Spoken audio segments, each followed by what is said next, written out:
Din la Pitești, înaintea sfertului al doilea, Piteștiul 18, Dinamo 14. Dinamoviștii rată mult, cum spuneam, din acțiune. Au 4 din 18 în acțiune față de Pitești, care au 7 din 16.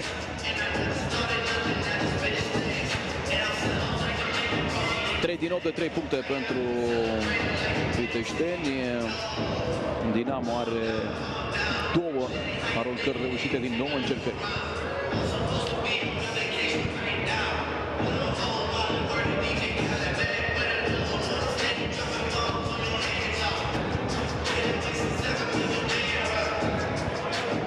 Reamintesc că mâine, de la ora 18, avem BC Mureș Târgu Mureș și Banca Transilvania Cluj, în direct la Digisport 2, tot la Digisport 2. În continuare, BC CSU Sibiu versus CSM CSU Oradea, 19:45, așadar la Digisport 2, marți, 11 octombrie, de la ora 19 la Digisport 3, de această dată BC CSM Timișoara versus SCM Craiova. 7 seara, Digisport 3, așadar. A început sfertul al doilea cu Dinamo în ofensivă. Dinamo pe teren cu Ionescu, Șutalo, Stănescu, Tasic și Cliaevici.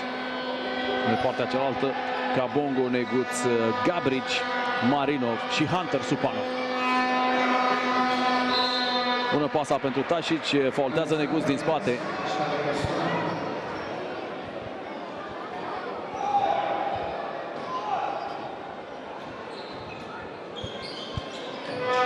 Cliaevici pentru Ionescu, bună pasa pentru apariția lui Tasic, care ratează singur cu panoul.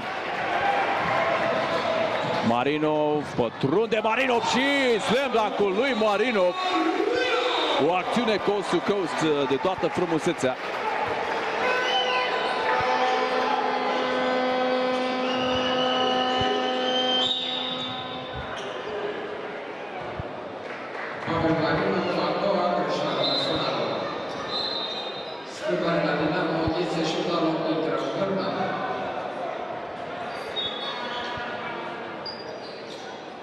Aplauze pentru Pavel Marinov.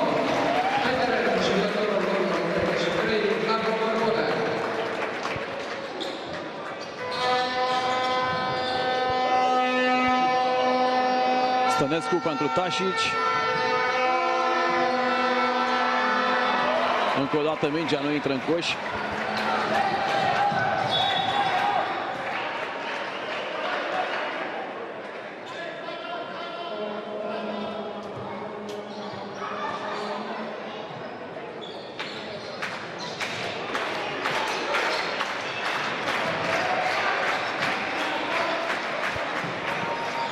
Hunter din fața lui Cliaevici, care recuperează defensiv. Ionescu se oprește, lasă la Stănescu. Stănescu în pătrundere, scoate la Tasic, care pleacă pe mâna stângă. Tasic își evită adversarul, recuperează ofensiv și marchează Tasic. 20-16. Cabongo aduce mingea pentru piteșteni. Apare Gabrici să ajute la pasă. Cere mingea Hunter. Stănescu a venit bine la dublaj. Hunter se descurcă și marchează semicârligul.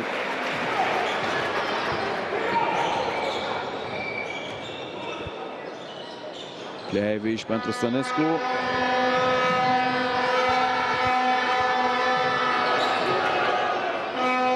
Vârnă pe tușă.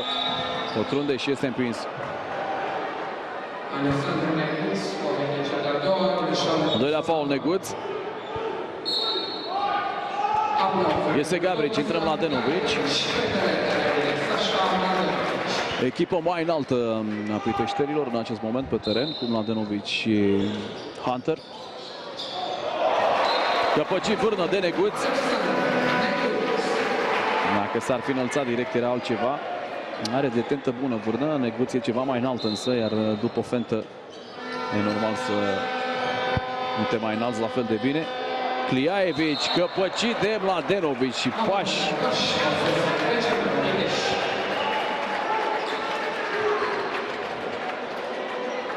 N-a fost nici măcar un semicârlig, n-am înțeles ce a vrut să facă acolo Cliaevici, am revăzut faza în slow motion.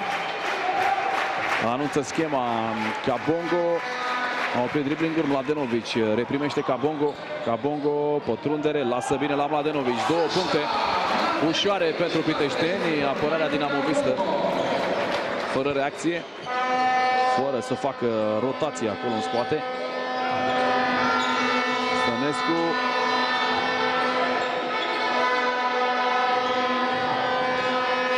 Aruncă Ionescu de 3 puncte. Ratează, prinde Neguț. Cabongo, Mladenovic a plecat în spate. Cabongo s-a apărat bine Ionescu. Neguț pentru Mladenovic. L-a văzut pe Neguț, dar acesta s-a mișcat pe semicerc pentru a oferi un wing de pasă lui Mladenovic. Acesta n-a observat însă la timp. Pasă direct în out. Thomasson revenit pe teren la Dinamo. A intrat și Orbeanu. Urchează Orbeanu. Primește Thomasson acum. Thomasson. Orbeanu liber la 3 puncte. Face fentă și aruncă Orbeanu scurt. Se recuperează Neguț și lasă la Cabongo. Cabongo are viteză foarte frumoasă și fenta de pasă. Moment în care Piteștiul se duce la 10 puncte în fața dinamoviștilor. Apare Cliaevici și marchează și dinamoviști în tranziție ofensivă.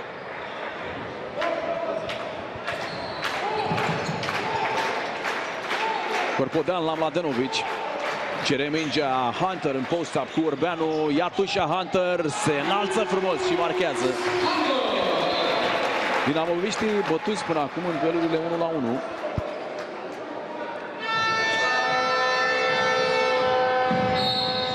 Faultul lui Corpodean la Thomasson. Este Stănescu, reintră Șutalo. Și la Pitești 2 schimbări. Vor intra Adi Tudor și Marinov. Ies Neguț și Cabongo. 28 la 18, 10 puncte pentru Pitești, cum spuneam. Suntem la jumătatea sfertului al doilea.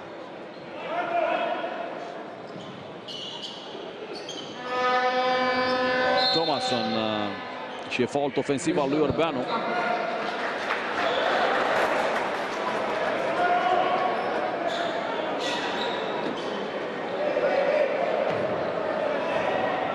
Iulian Orbeanu.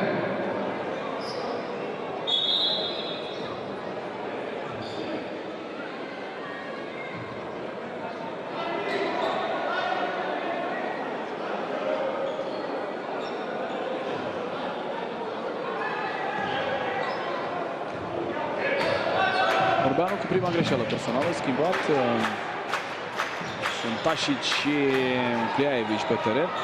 Marinov și-a urmărit aruncarea. Șutalo.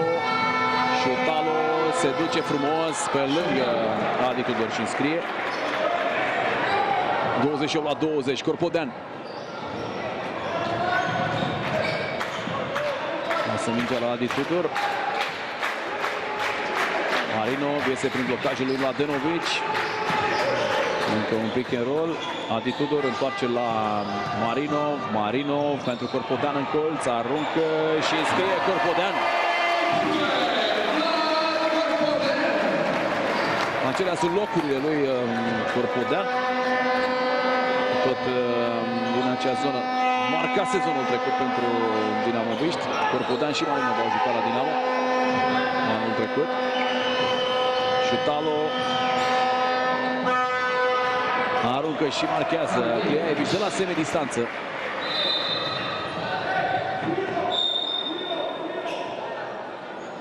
Schimbare la Dinamo, iese Cliaevici, intra Orbeanu. Și Cliaevici a intrat Iulian Orbeanu.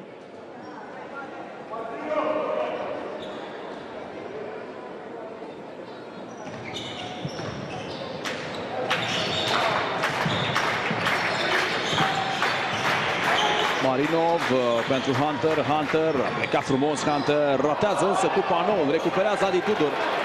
Venind din spate. Peste toți pivoții. Mladenovic și Orbeanu se bat pentru prim plan. Mladenovic scoate la Orbeanu. Orbeanu, un floater.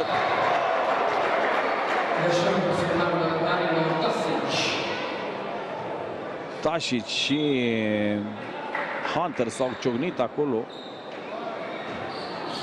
Hunter a căzut peste Tasic la contactul cu Orbeanu.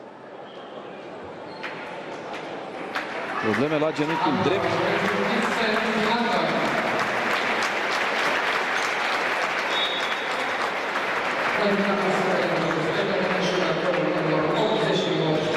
A intrat Gabrici în momentul în care e necesară intervenția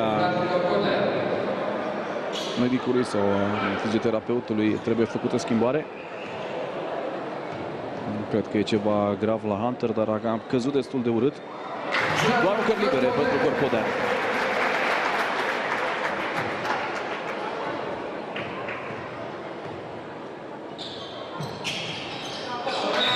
Ambele transformate. Piteștiul la 11 puncte de Dinamo. 33 la 22, moment în care revine Graham pe teren. Graham, spuneam, un jucător foarte atletic. Deocamdată însă n-a arătat foarte mult basket pentru Dinamo. Șutalo aruncă, ratează. Graham recuperează ofensiv, îl înalță pe Marinov și marchează. Pentru a mă contrazice. Foarte lucid acolo Supanov, Graham.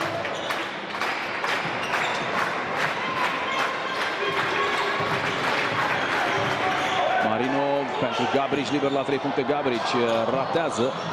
Prinde Corpodeanu ofensiv.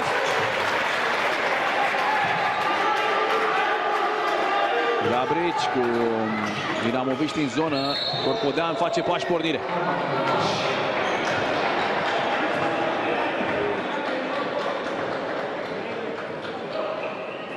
Trei minute și jumătate din prima parte a meciului.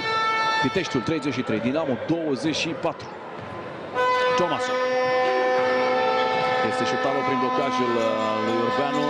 Tasic pleacă frumos. Tasic pe un picior cu panoul. Marchează Tasic. A ratat aruncările simple de sub panou. Le-a pus alături. Iată la cum marcând pe un picior un fade-away cu panoul de undeva de la 3 metri și jumătate. 33 la 26 și este timeout cerut de Hristu Șapera, antrenorul Piteșteni.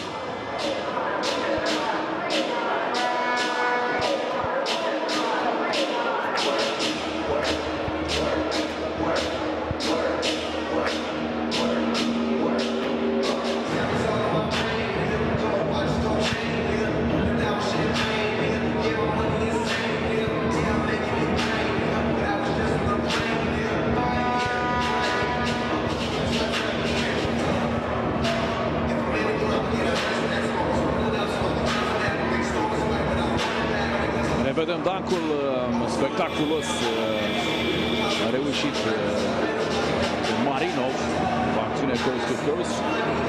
Iar aici Vincent Hunter, deși Stănescu a venit bine la ajutor, reușește să înscrie.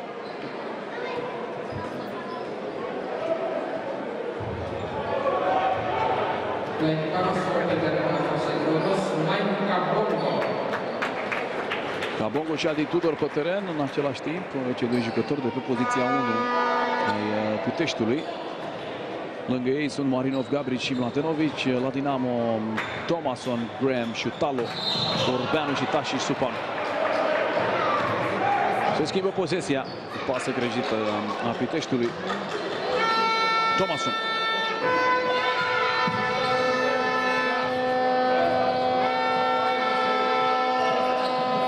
Tasic pentru Graham, urmărit de Marinov. Graham încearcă pasa peste pentru Orbeanu. Marinov lasă la Cabongo.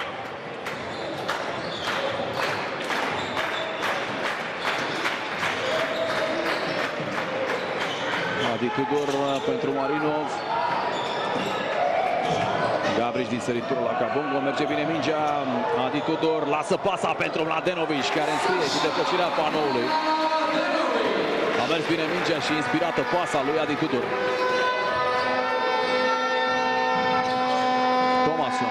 Tașic își face fentă, pleacă pe mâna stângă, aruncă cu panoul, ratează, recuperează Mladenovic și lasă la Kabongo. 35-26, 2 minute de joc din prima jumătate a meciului.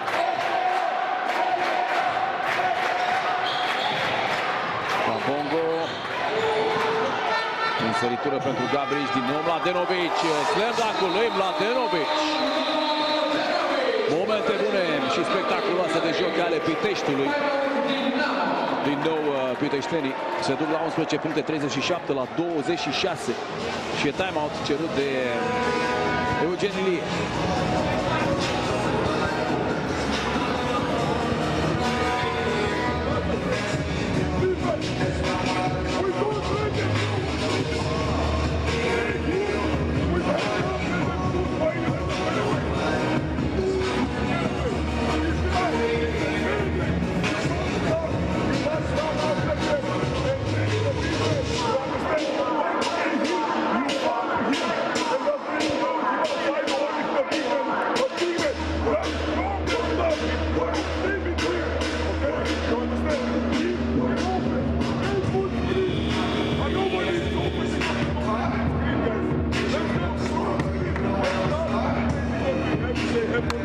Come on, guys! I don't want them to score now. We score forward. We have to fall. We must make the fouls to stop it. Okay? Come on, come on.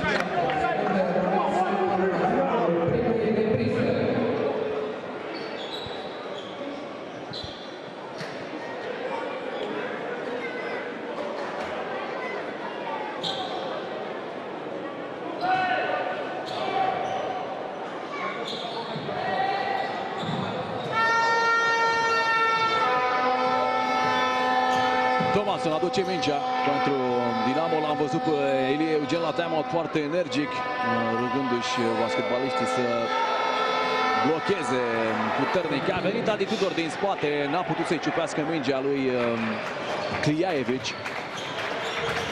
Mladenovic lasă la Kabongo. Gabric. Tudor pentru Mladenovic. Kabongo.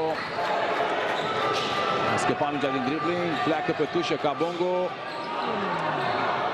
Mladenovic și se termină atacul Piteștiului. 1 minut 18 secunde, 37 Piteștiul, 28 Dinamo.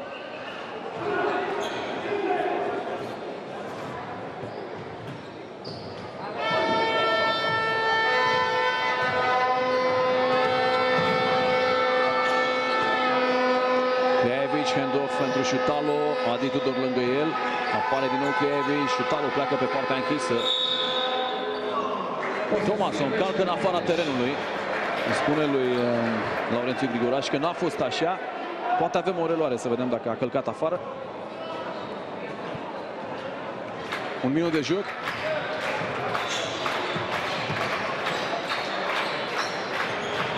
Mladenovic. Lig de dreapta și mingea intră în coș și a lăsat mingea moale.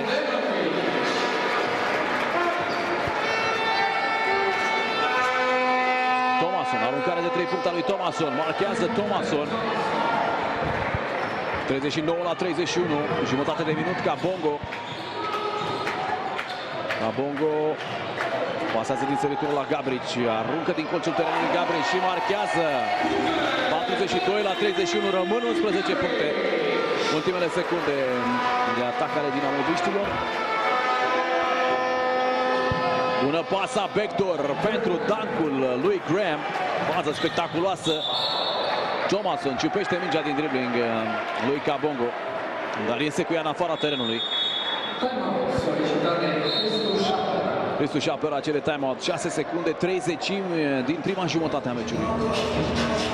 42 Piteștiul, 33 Dinamo.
Să vedem schema Piteștiului pentru aceste ultime 6 secunde din prima parte a meciului. Cabongo, Adi Tudor, Mladenovic, Gabrici și Marinov pe teren. Cabongo este cel care repune. Primește Adi Tudor, Cabongo, faultat de Ionescu. 3 secunde și jumătate de joc. E tot repunere din lateral. Dinamo a faultat de doar 3 ori în acest sfert.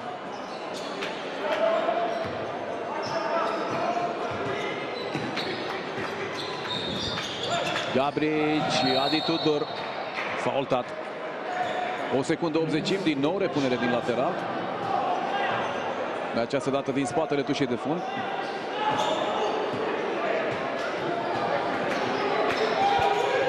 Cabongo, catch and shoot de 3 puncte. Nu e coș. Coșul nu e valabil, așa este. A avut șansă Cabongo la această ultima aruncare. Rămân 9 puncte la pauză între Pitești și Dinamo. 42 la 33. Ne întoarcem în 14 minute.